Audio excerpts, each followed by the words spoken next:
Okay. Hey everyone. So last time I was going to work out an example of just computing or how we could go about computing a matrix representing like an element of the symmetric group in a specific spec module. So let me go back to that.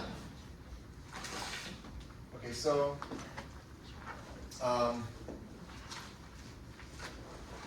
right. Okay, so let's say we have a permutation, right? So we have some permutation pi, and we want to express it in this basis, right? We want to express the action of pi on a spec module in terms of the basis of standard polytabloids. Well, because the permutation is the adjacent transpositions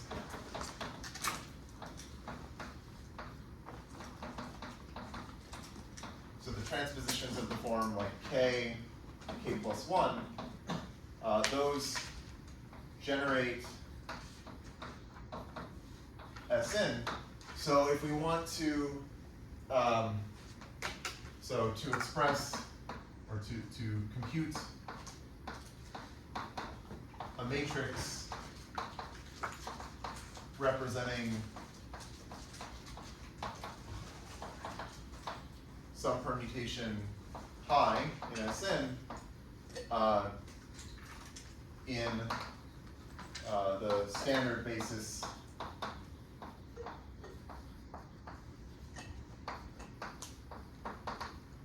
for the spec module S lambda, what we can do is write pi as a product of these adjacent transpositions and then just compute matrices for each of the adjacent transpositions and multiply those matrices. So it suffices to write pi as a product of adjacent transpositions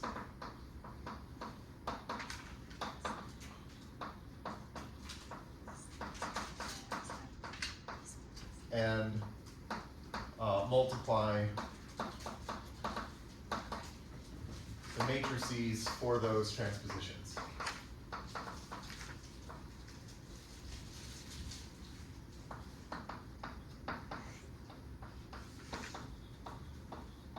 So really we just have to solve this problem of how do we compute this matrix. We can restrict our attention to the case where pi is just an adjacent transposition. Okay? So what we want to do is pick Tableau, I guess a standard Tableau. So so some T, which would be a standard Young Tableau of shape lambda, and we want to express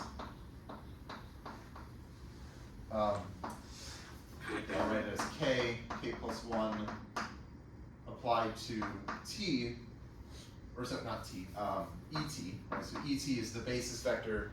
It's this polytabloid corresponding to the standard Young Tableau T. And we want to express this in the basis of standard polytabloids. And this is also the same as E sub k plus 1 T.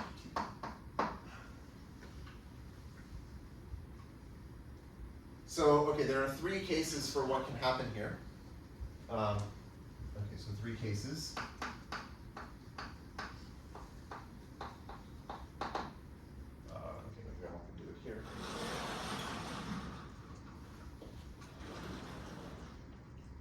So case one is that if you look at the entries k and k plus 1 inside of T, they could be in the same column. So k and k plus 1 are in the same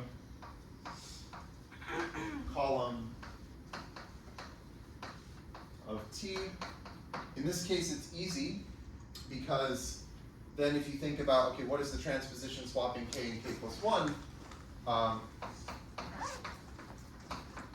This transposition is in the column stabilizer C sub t.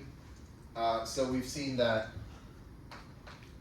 that means k plus 1 applied to et is just negative, well, okay, it's like the sign of this permutation times et, and the sign of a transposition is -1, so it's negative e sub t. Okay? So, like if we were thinking of this as a matrix, this would be saying that in this case, the column of our matrix indexed by e sub t just has a -1 in the row indexed by e sub t. So it's like a -1 on the diagonal, and then zeros everywhere else in that column. So that's easy to compute. The second case is the most complicated case.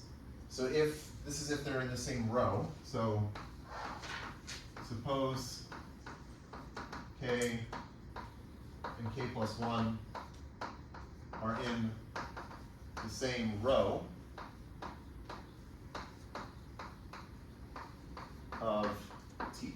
Okay, so then if you think about what is, okay, well, first of all, this is a standard tableau, right? T is a standard Young tableau. So if they're in the same row, they're actually right next to each other. There can't be anything between them because then the row wouldn't be increasing. But then when you swap them, if you apply the transposition k plus 1, well, now they form like a descent in that row. So then like k plus 1 is immediately to the left of k,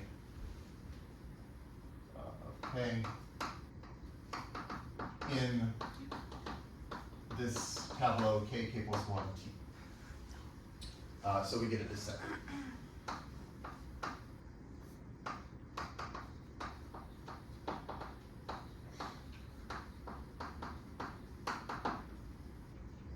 Okay, and in this case, we have to do this procedure where we choose this Garner element, and we get some equation where we apply the Garner element to some tableau or to some polytabloid, and that equals 0, and we can rearrange things to get an expression.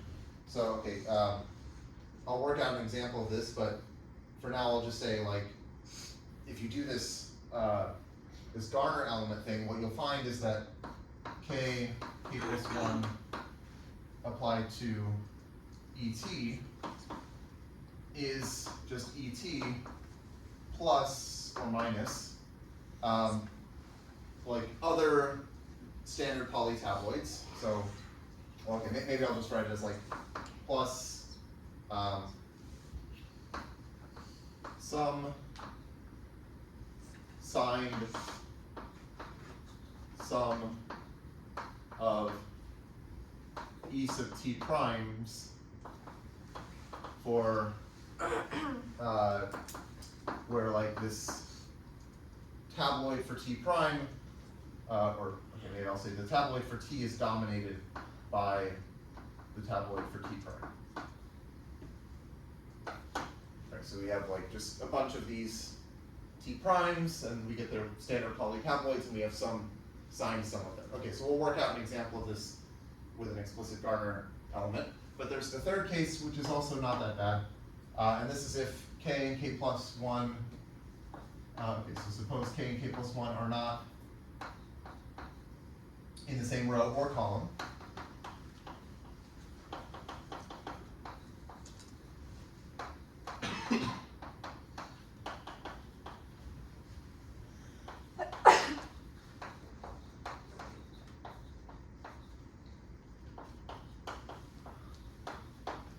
Well, okay, in this case, if you swap k and k plus 1, then that is still standard, right? So the point is that, again, because t is a standard tableau, like if, like you couldn't have a situation where like k is in this box and then k plus 1 is down in this box somewhere like southeast of it, because then like what would have to go here, like right, because it's standard, you wouldn't be able to have things in those boxes. So actually, if they are if they're not in the same row or column, then they sort of have to be arranged in this way, where you have either k is southwest of k plus 1, or vice versa, k plus 1 could be southwest of k, but then you can check that if you swap them, what you're left with is still standard. Okay, so then this k plus 1 t is still standard. So there's really nothing to do if we're trying to express this in the basis of standard polytabloids. It's like you already have, it's just that. Right? So we just get E sub whatever this is. Okay. So so in this case, in the column indexed by E sub t, we would have a 1 in the row indexed by this standard tableau, and then zeros everywhere else. Okay, so let me do an example, and we'll work out like what happens in this sort of annoying case 2.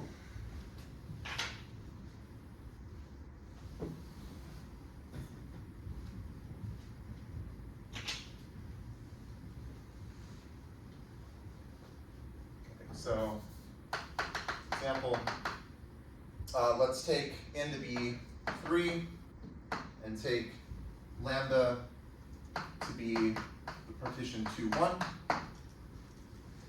And, okay, so there are only 2 standard Young tableau. So we'll have T1 will be this one, which is 1, 3, 2, and T2 will be 1, 2, 3. Okay.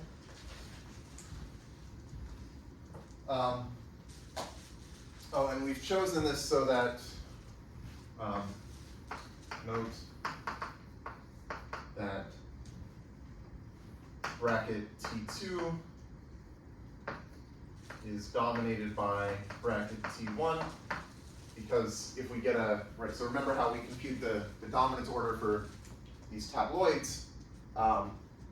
If we do it for T1, we would get like a sequence of compositions which would be like 1, 0, and then 1, 1, and then 2, 1.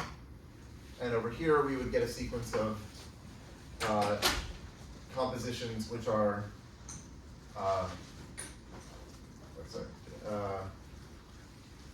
which are 1, 0, 2, 0, and 2, 1. Okay, wait, did I do this wrong?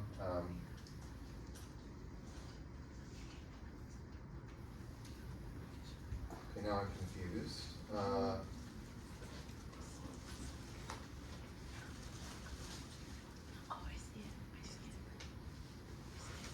Okay, something seems to be backward, because it seems like this should dominate that. I'm wondering if there's just a typo or if I'm doing something wrong. Maybe this doesn't matter. We'll just go through it and see what happens. Okay, let's just forget that. Okay.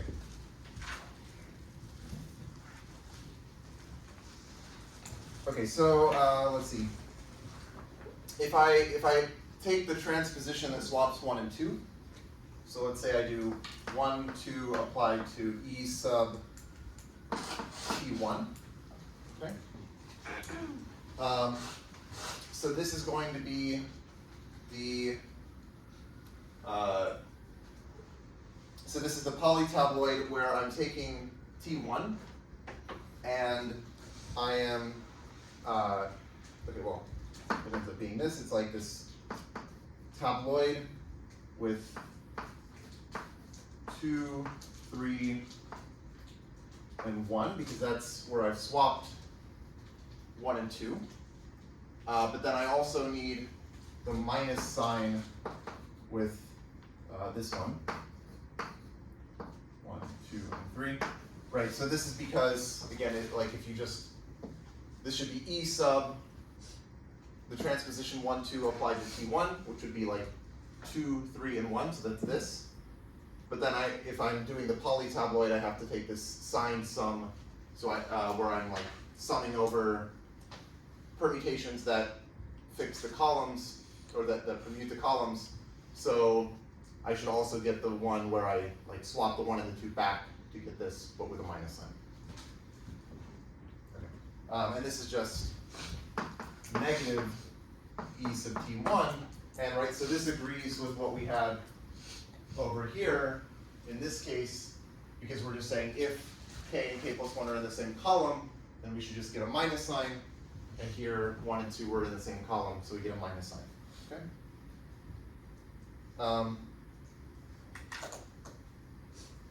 So, okay, now what we want to do is try to look at 1, 2, applied to E sub T2. And here, this is the annoying case because 1 and 2 are in the same row. Okay? So in this, this has a descent in row 1. Right?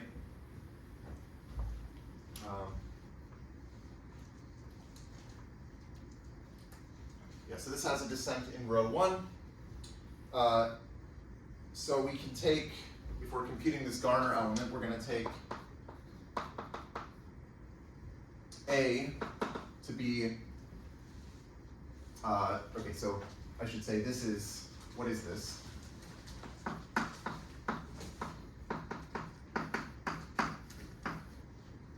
Just this thing. So if you remember, we had this construction where we sort of took this descent and we took like this thing to be our A, and then like this stuff was B, right? We had this decomposition where it was like A and B. But here the A is just 2 and 3. And B is going to be just 1, okay? Which is this thing, but applied here.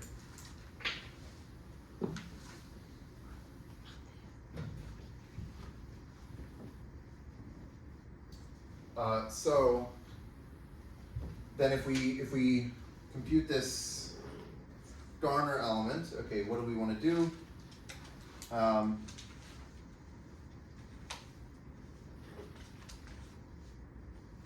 Okay, so let's see, let me do this.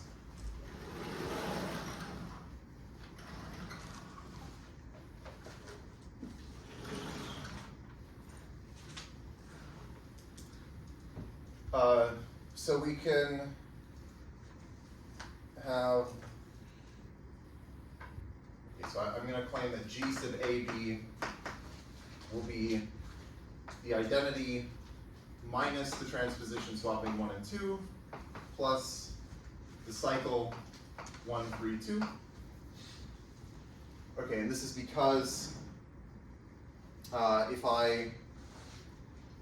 I take my A prime, so if you remember we have like A prime could be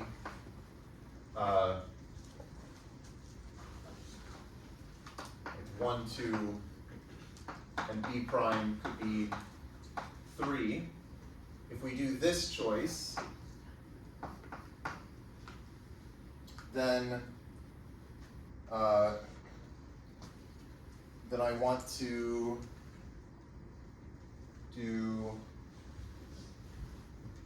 change, okay, so, yeah, okay, the point is that I have this tableau here, right, and I'm wanting to look at the ways that I can permute the entries. Like I want to choose A prime to be a subset of size 2 and B prime to be a subset of size 1, so that if I apply some permutation, then I end up getting like 1, 2 here, and I'll get the 3 there. So I want to get 1, 2, and 3, and for that, I want to take, I guess, this cycle.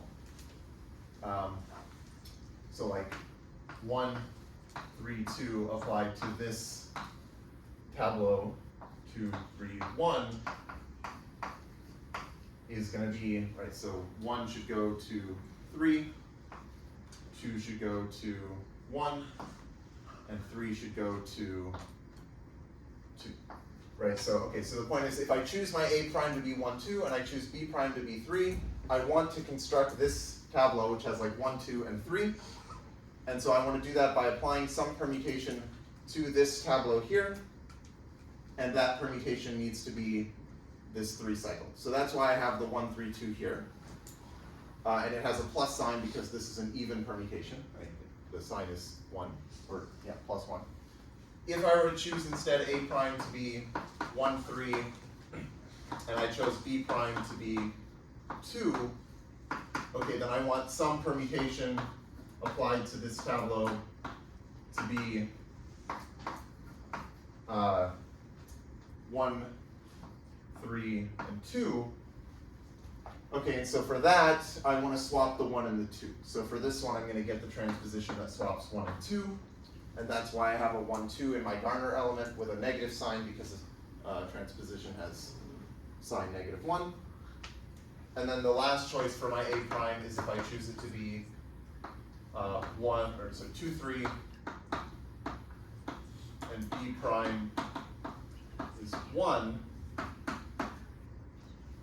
So in that case, I want to get this tableau, which is 2, 3, and 1, and that should be obtained by applying some permutation to the same thing, 2, 1, 3. So the permutation is actually the identity, and that's why I have an identity here. Okay. So this constructs my Garner element, and then we know that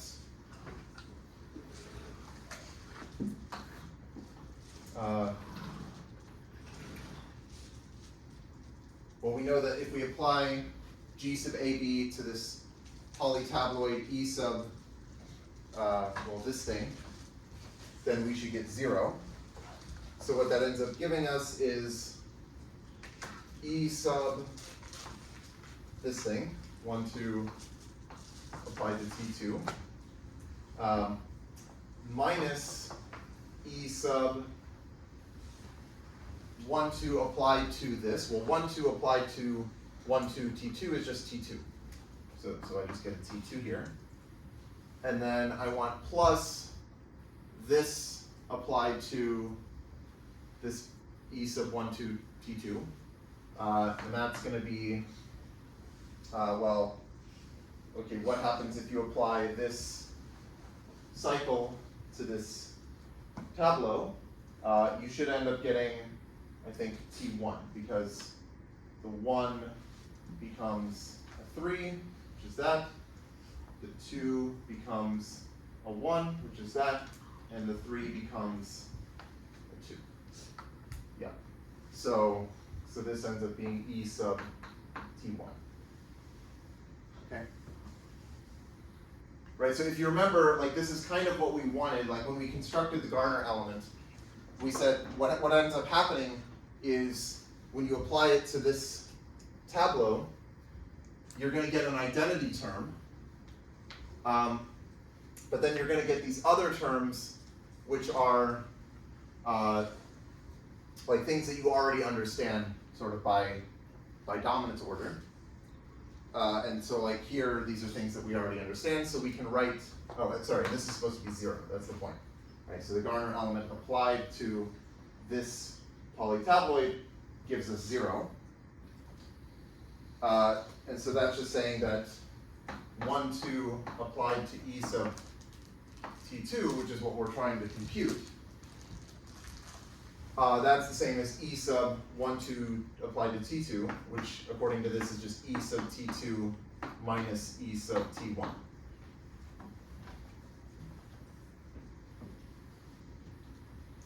Okay, so what that means is that if we want to write down, okay, what have we done so far? We've applied 1, 2 here, we've applied it there. So now we can write down this matrix for like if we call the representation x, let's say x, or maybe we could call it like x lambda, right? So this is the representation for the Schneck module here, and it'll be in the standard basis.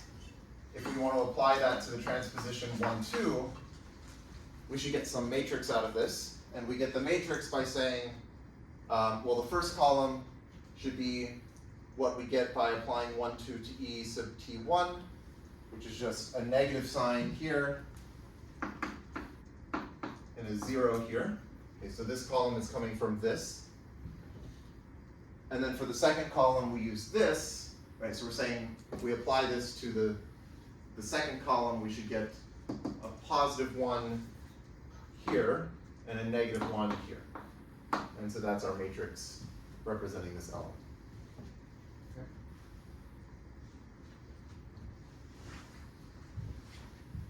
Okay, we could do another example instead of applying it to, say, the transposition 1, 2. Well, again, like if we wanted to compute any permutation, we just have to do it for the adjacent transpositions, and then we write any other permutation as a product of adjacent transpositions. So here we've done it for 1, 2, but we could also do it for 2, 3, and that ends up being easier.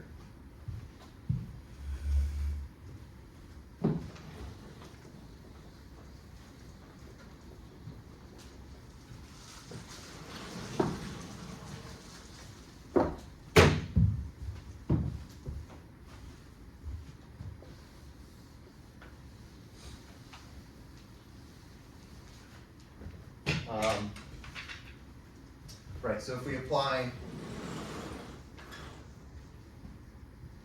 2, 3 to T1, okay, well, again, T1 is here. If we swap 2 and 3, well, we just get T2, and then similarly, 2, 3 applied to T2 is just T1, so this ends up being easy.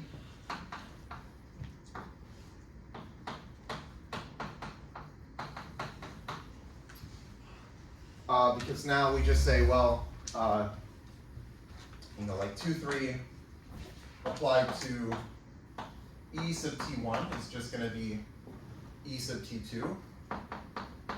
And 2, 3 applied to E sub T2 should be E sub T1. So the matrix we get, say, x lambda of the transposition 2, 3 is going to be we'll just this matrix here, right?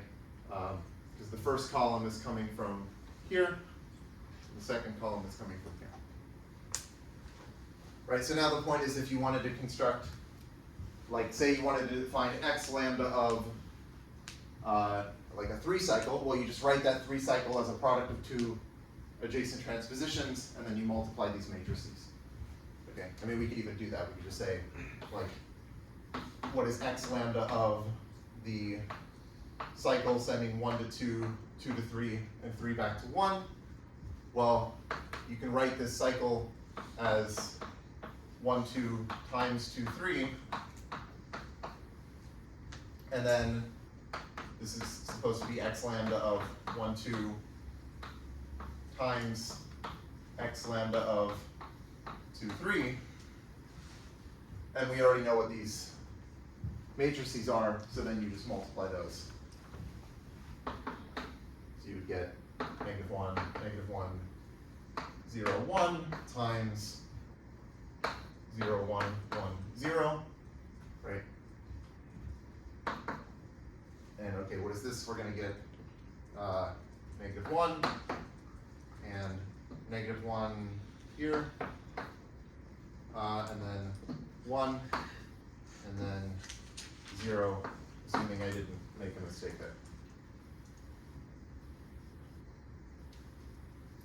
Yeah, negative 1,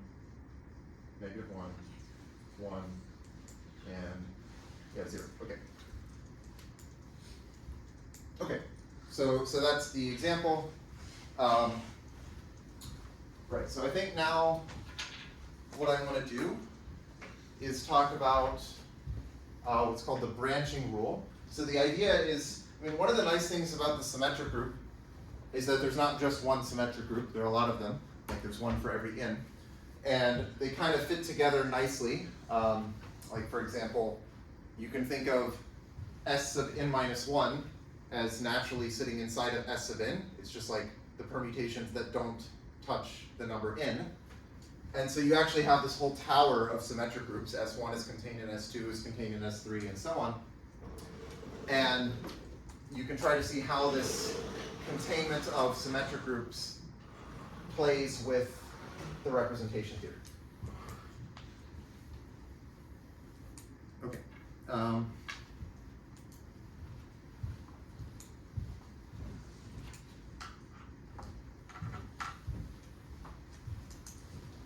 So for this, I want to talk about Young diagrams, and we're going to define some notation. So given a Young diagram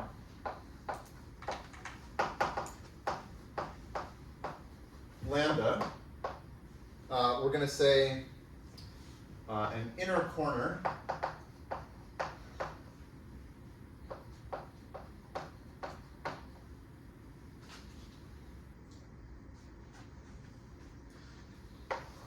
I don't really know why it's called an inner corner, but okay, an inner corner of lambda is a box in lambda that can be removed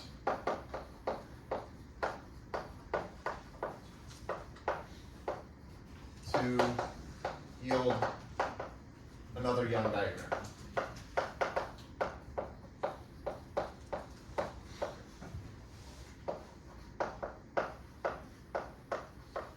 And then an outer corner.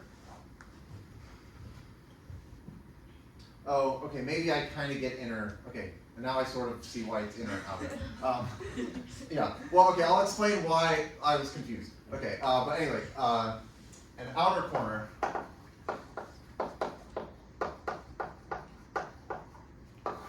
of lambda is a box that's not in lambda that can be added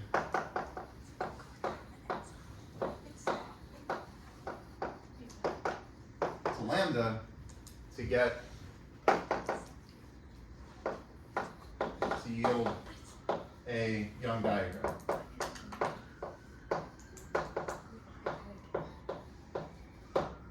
Okay, so as an example, if I had, I don't know, say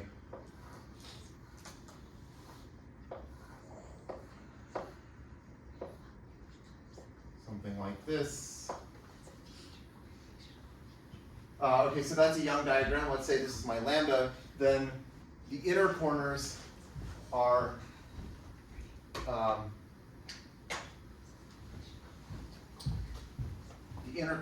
these pink boxes. Okay, so these are inner.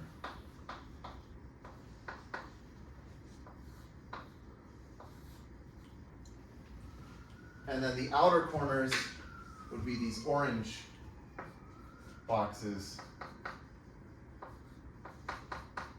Or wait, sorry, yes, yeah. Oh, I didn't leave room. This is also outer. Okay, so there are 4 outer.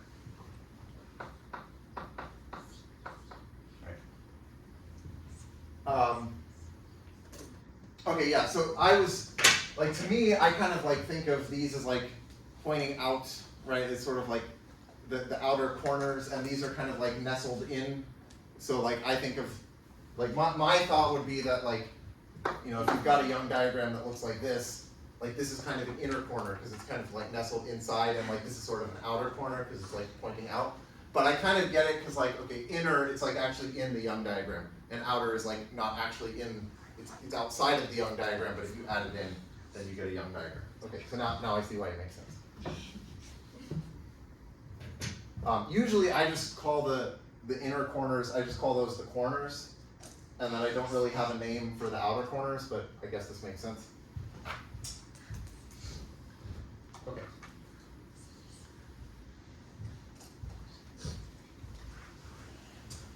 Oh, I guess, okay.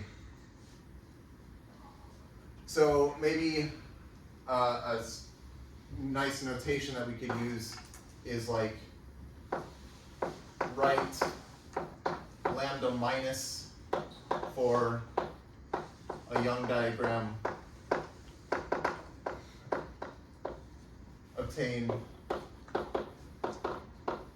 by deleting an inner corner.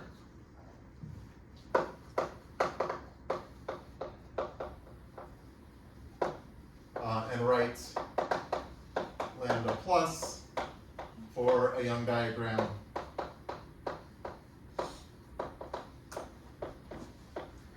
obtained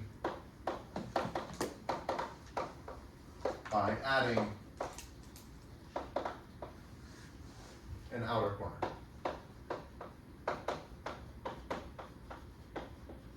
Okay, I mean, it of course depends on which corner you choose, but you'll see what I mean by the notation when we use it. Okay, so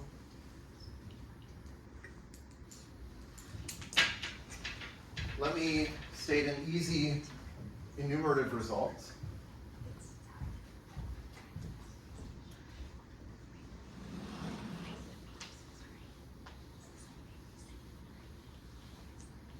Oh, maybe I should also mention the inner corners. So if you think of the Young diagram as a poset, which I mentioned before, you can view the boxes as the elements of a poset, and the order relation is like you're going up in the poset when you go southeast in the Young diagram. Then the inner corners are just the maximal elements of this poset.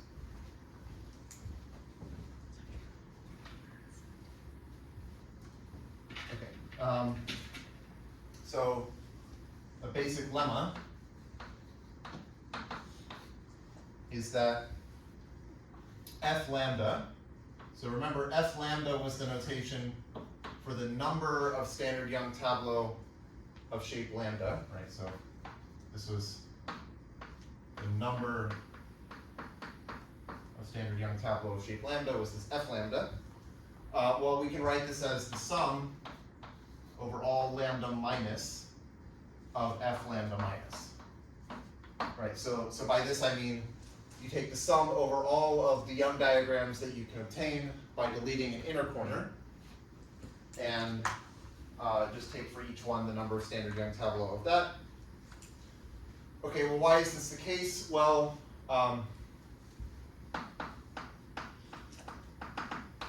actually, does someone want to say why does this work?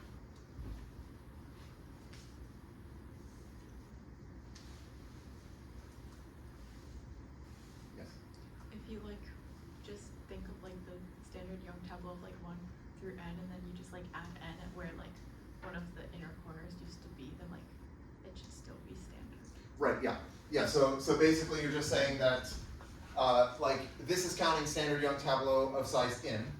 Or yeah, so size n, so the n has to be in one of the inner corners because like the standardness forces, it forces n to be in one of the inner corners. And so here you're just saying if you delete the n from your standard Young tableau, then you're left with a standard Young tableau of the smaller shape that you would get by deleting that one box, that inner corner. Okay, yeah, so, I mean, I don't know what there is really to write, but given a standard Young tableau, so some t, which is a standard Young tableau of shape lambda, deleting n, like the number n,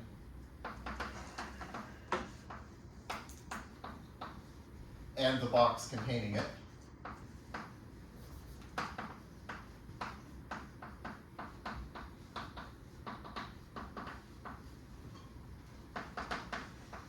gives a standard Young tableau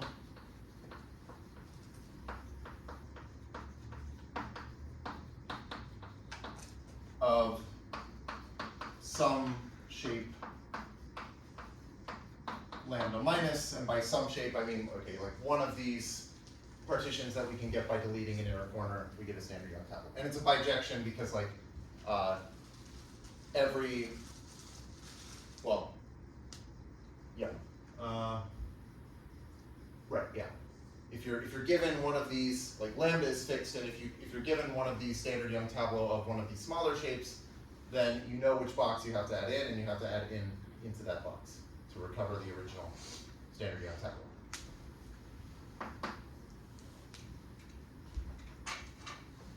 Okay, so now we can kind of soup this up to a representation theoretic statement.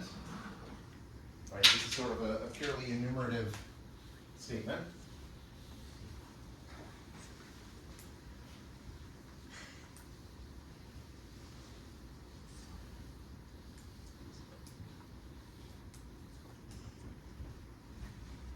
So the theorem,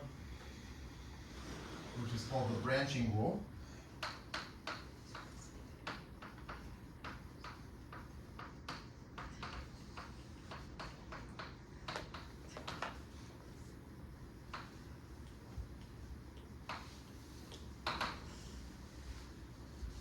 okay, so if we have some partition lambda, say it's a partition of n, then, okay, so we can take the spec module, so okay, the first thing I'll do is we're going to take the spec module S lambda and restrict it from Sn to Sn minus 1. Right, so here we're just saying, again, Sn minus 1 lives very naturally as a subgroup of Sn. This is the subgroup of things that fix the number n. And so we can restrict this spec module S lambda down to Sn minus 1. And what we end up getting is the direct sum over all of these partitions that we can obtain by deleting an inner corner from lambda. And so for each such partition, which is a partition of n minus 1, we take just the spec module S lambda minus. Okay, so it's like the nicest thing you could hope for when you restrict. It just means that you're like deleting boxes. You're deleting each one of the inner corners, and for each one you get a spec module for Sn minus 1. And you just take the direct sum. And then the second part is if we want to do induction to go up. So if we want to take S lambda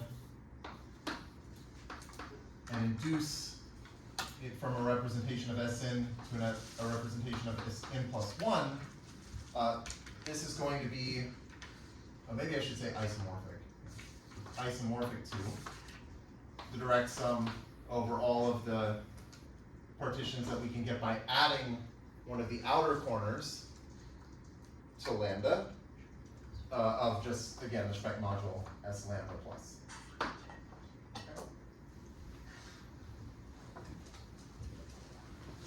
Okay, so let's see if we can prove this. Here.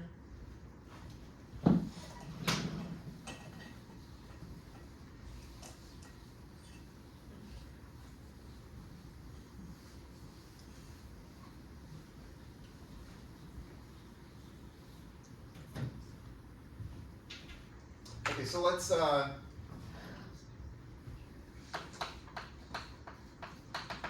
I'm going to start with number 1. So let the inner corners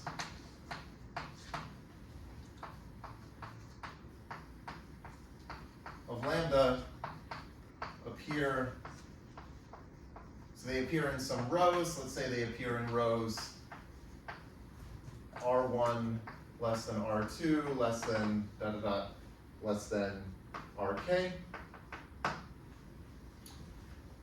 And let lambda I be the partition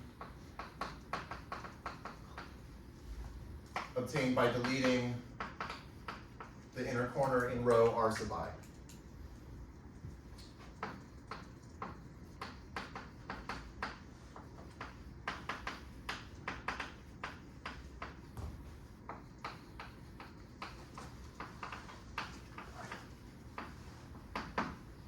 Okay.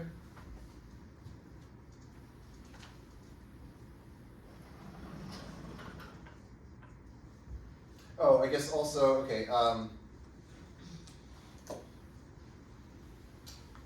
maybe some other notation, given a tableau, well, let's say T is a standard Young tableau of shape lambda, so n is going to appear, because it's standard, n has to appear in one of the inner corners of T, so we're going to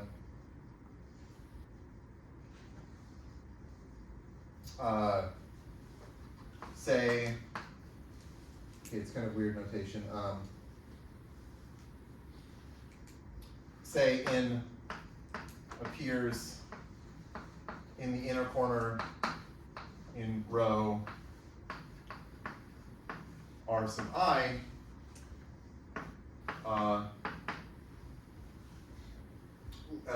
let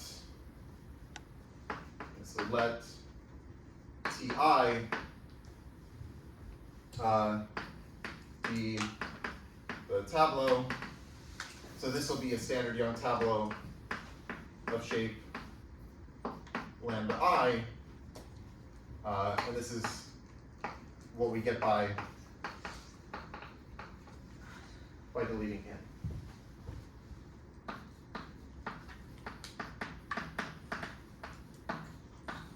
from T. Okay.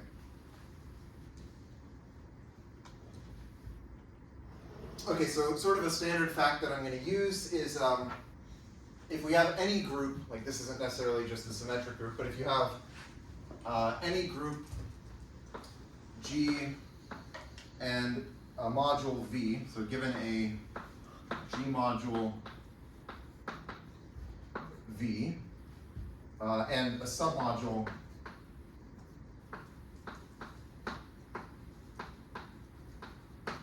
W, right? So remember this means W is a subspace of V, but it's closed under the action of G.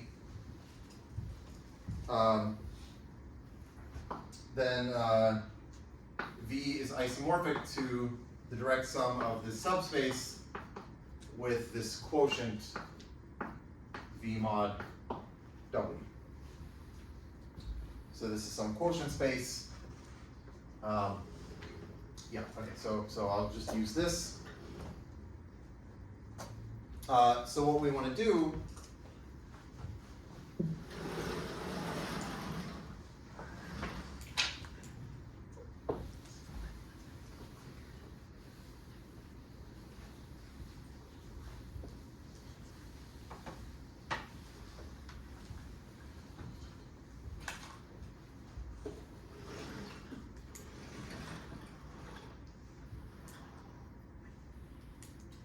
so we want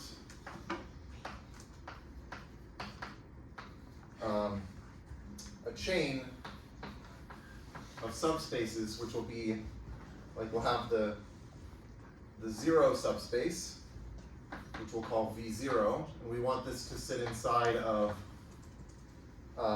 some V1, sitting inside of V2, and so on, sitting inside of Vk, which will be our S lambda. And we want to do this so that if we take a quotient of consecutive terms, okay, so that whenever you take like Vi and you quotient by, well, maybe I'll put little parentheses around these. Yeah, okay. So you want Vi mod Vi minus 1 to be isomorphic to the spec module S lambda I. And this should be like isomorphic as Sn minus 1 modules. Is that right? Should be, yes, yeah.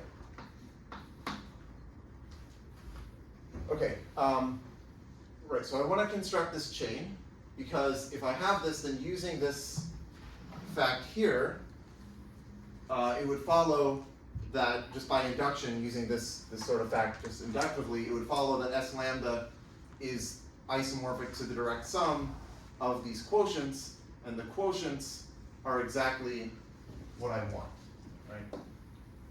So we're going to try to construct this chain.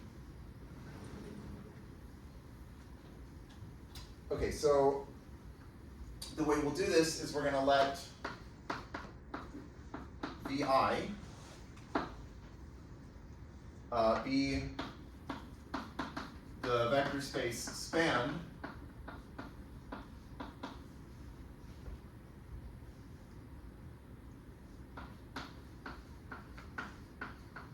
by these polytabloids.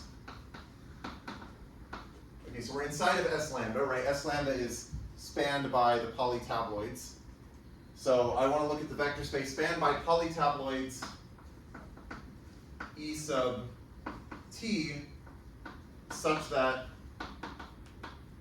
the number n appears in one of the rows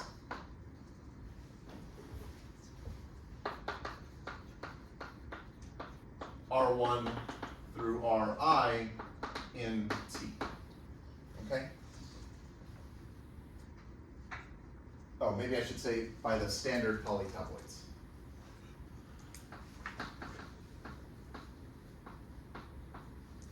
Right, okay, so we've shown that actually the standard polytabloids form a basis for S lambda, and I'm just saying, like for V1, if we're constructing this subspace V1, just take the standard polytabloids given by standard tableau, where the n appears in the first one of these inner corners. And then to construct V2, we take the bigger space, which is spanned by all of the standard polytabloids corresponding to tableau, where n appears in one of like either row R1 or R2, right? And in general, if it's Vi, then you're allowing n to be in one of the first I of these inner corners. Okay, so the claim is that this actually satisfies this. So we're trying to show now that with this definition of V sub I, that we actually have this quotient is always isomorphic to S lambda I. Okay.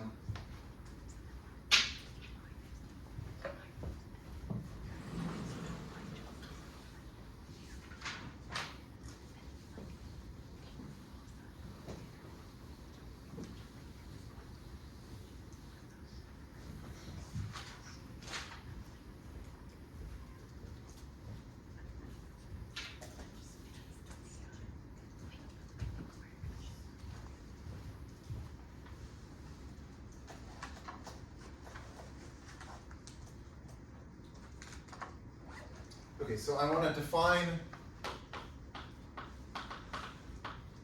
a linear map theta. So theta, let's say theta sub I. So theta sub I is going to go from this module m lambda, right? So m lambda was the permutation module that we get from all of the tabloids of shape lambda. And we're going to have, this is going to go to m lambda I. Okay. And it's going to be by saying, okay, if we have some tabloid T, theta of, or theta sub I of this tabloid T should be, well, it's going to be the tabloid for Ti if n is in row Ri of P. And this is well defined because in the tabloid, it's an equivalence class, but we're only permuting rows, so that makes sense. And then 0 otherwise.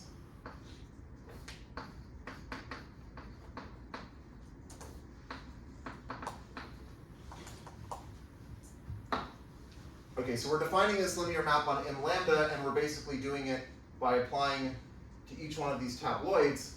And all we have to do is just say, well, if n does not appear in row Ri, then we kill it. Otherwise, we get this tabloid for Ti, and again, Ti was the tabloid that we get by deleting the n from that row. Okay? And that should be a tabloid of shape lambda I.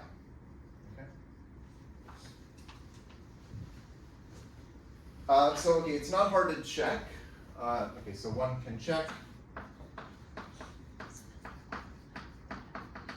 that theta I is an Sn-1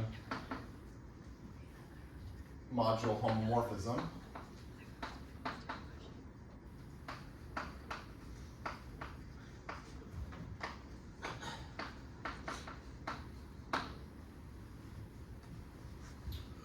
Okay, so it just commutes with the action of permuting things, in Sn-1.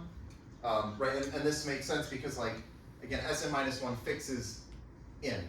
So if you permute things that are not in, and then you delete the n, that's the same as deleting the n and then permuting the things that were not in, right? So that's just what this is saying. Okay, also, oh,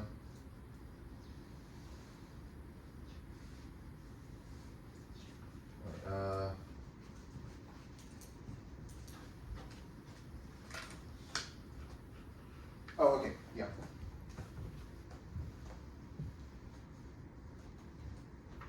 So, okay,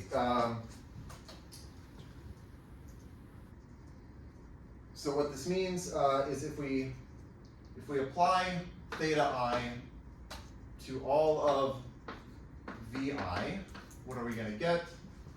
Again, Vi is spanned by the standard polytabloids where the n appears in one of these rows R1 through Ri, but we're going to kill off the ones where it appears in R1 through Ri minus 1. So what we're left with is just the span of the polytabloids, the standard polytabloids where the n appears in row Ri. Okay, and then if you think of those, okay, I guess the point is that for each one of those, if you have some tabloid where, if you have a tabloid where n is sitting in row Ri, you can kind of just freeze the n and ignore it and think of it as a tabloid of shape lambda I. So what we're going to end up getting is just the span. This is going to give us the span of all of these standard polytabloids where n is in row Ri, and that's isomorphic to S lambda I, which is close to what we want. Okay? So theta I sends Vi to S lambda I. And finally, okay, to show that this quotient is isomorphic, we just need to show that the kernel of theta I is Vi minus 1. So we want the kernel of theta I to be Vi minus 1. Okay? Well, it's not hard to see that Vi minus 1 is contained in the kernel, because if you have anything in Vi minus 1, right, that's spanned by standard polytabloids where the n appears in one of the first I minus 1 inner corners, but those all get killed here. So we know that vi minus 1 is contained in the kernel of theta I. So we just have to show it's equal. And the way we can show it's equal is by using this lemma here, the enumerative lemma, and looking at dimensions.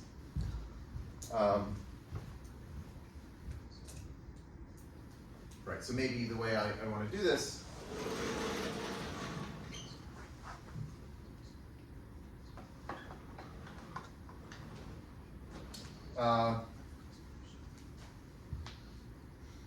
yeah, okay, yeah.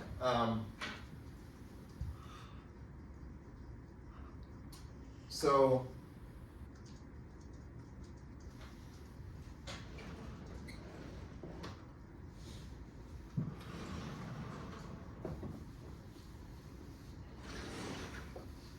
like intuitively at this point, what's going on is not hard. We're just saying that, okay, we have this containment of like vi minus 1 is contained in the kernel, and this should be true for every I, and we want it to be equal. Well, if it were equal, then we would have this isomorphism, and then what we find is that like the sum of the dimensions of the quotient, the consecutive quotient spaces, is exactly what it needs to be for this lemma to be true. And so the idea is that if one of these kernels was too big, if the kernel of theta I properly contained vi minus 1, then when we looked at this quotient, we would get something that is small. When we look at this quotient, we'd be quotienting out by something that is like too small. So we would get something that is too big, right? So this would this would have like too big dimension, and then the dimensions wouldn't add up correctly. So intuitively, that's what we want to do. But then, okay, how do we do this formally?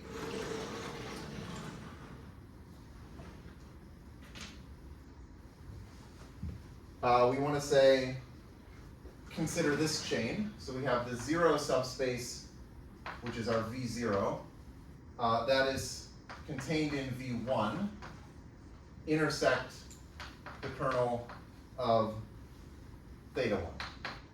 Right? So, so that's certainly, we know that V0 is contained in the kernel of theta 1. And then this is contained in V1, which is contained in the kernel of theta 2. So V2 intersect kernel of theta 2. And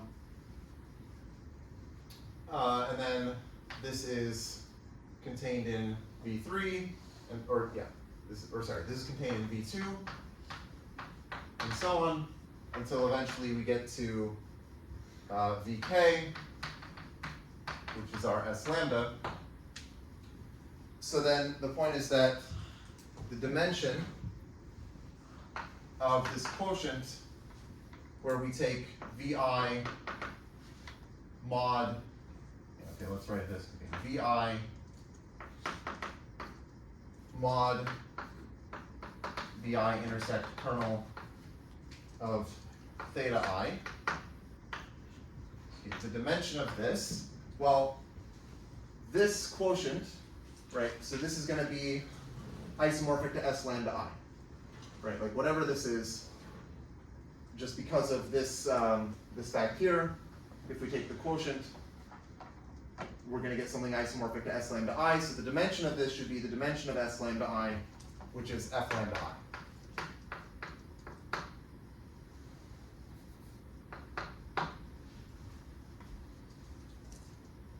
Okay, so then that means that the dimensions of these quotients, like here, like V1 mod this quotient here, like those dimensions should add up to the dimension of S lambda because of the lemma.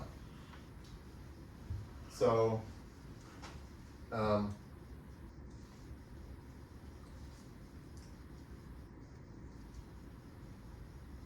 so these dimensions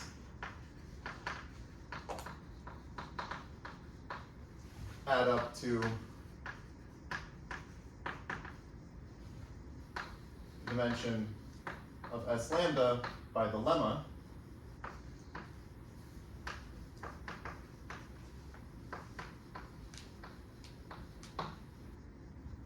which means that the dimensions of the other quotients, like within this chain, we have sort of like the even quotients and the odd quotients, right? We have the quotients like here, and the quotient like here, and we're saying those underlying quotients, if I took like this mod that, and this mod that, those dimensions of those quotients have to add up to the dimension of this thing.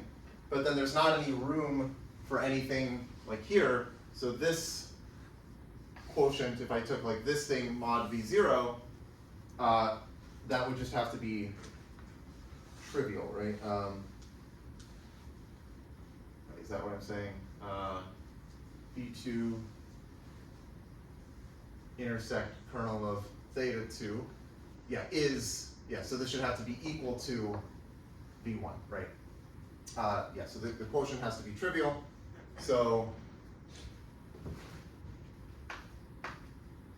what we actually get is that like vi minus 1 is equal to, this should be minus 1, equal to vi intersect kernel of theta I for all I. And that's what we wanted, because then that says that vi mod vi minus 1 is the same as, or it's isomorphic to S lambda I. Okay?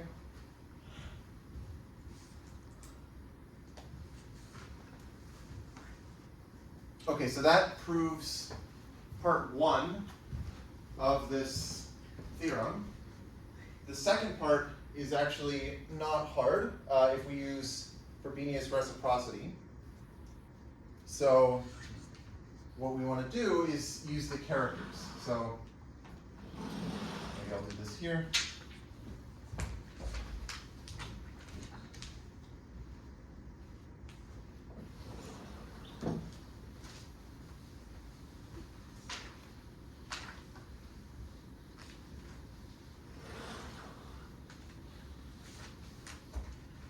So let's write,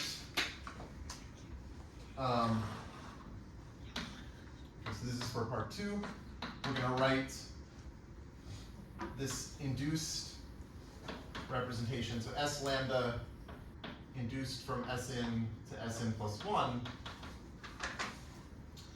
We're going to say, okay, this decomposes as a direct sum over some partitions mu. Mu is a partition of n plus 1 of some number of copies, say mu, of the spec module S mu. Okay, so we're just decomposing this induced representation, which is a representation of Sn plus 1. We can write it as a direct sum of the irreducible representations, which are the spec modules.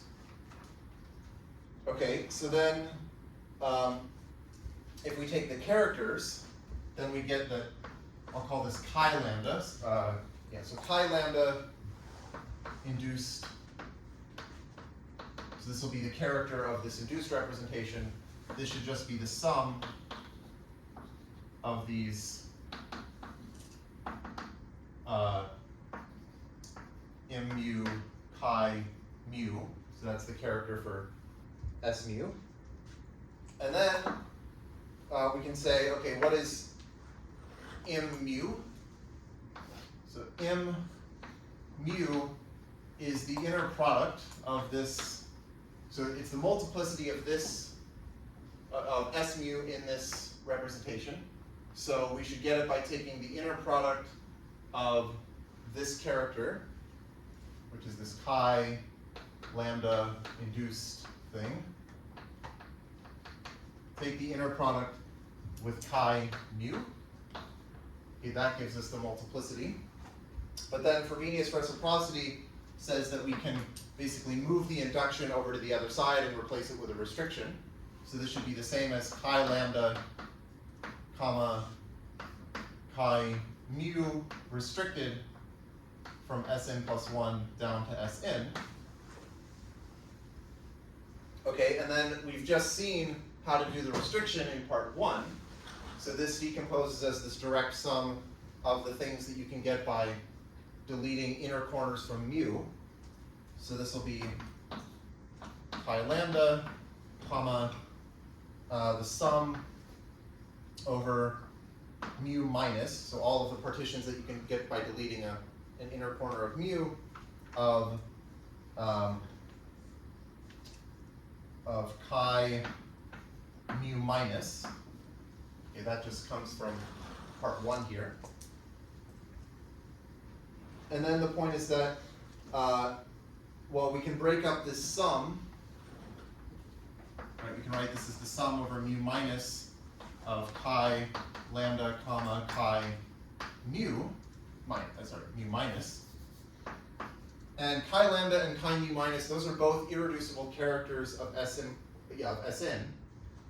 And so this inner product is 1 if they're actually equal, and it's 0 otherwise. So this is, okay, I'll write it here.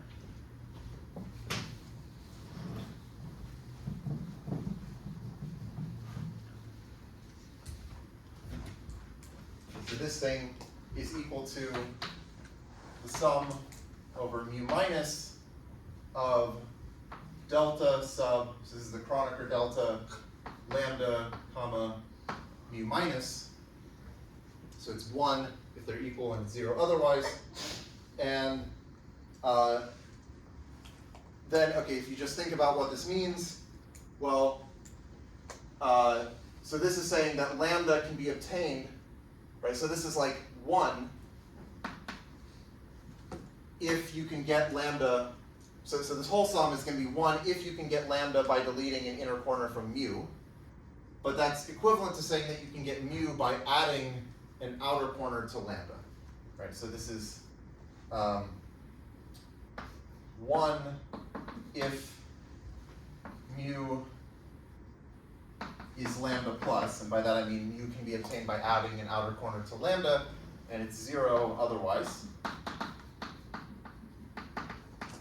Okay, and that's exactly what we want, right? So so this tells us about the character, saying that this multiplicity of mu in this decomposition is exactly 1 if you can get mu by adding a box to lambda, and then if you go back to representations instead of characters, then that's exactly what this is saying. And you can go from characters to representations because we know that the character determines the representation. Okay, so that's all for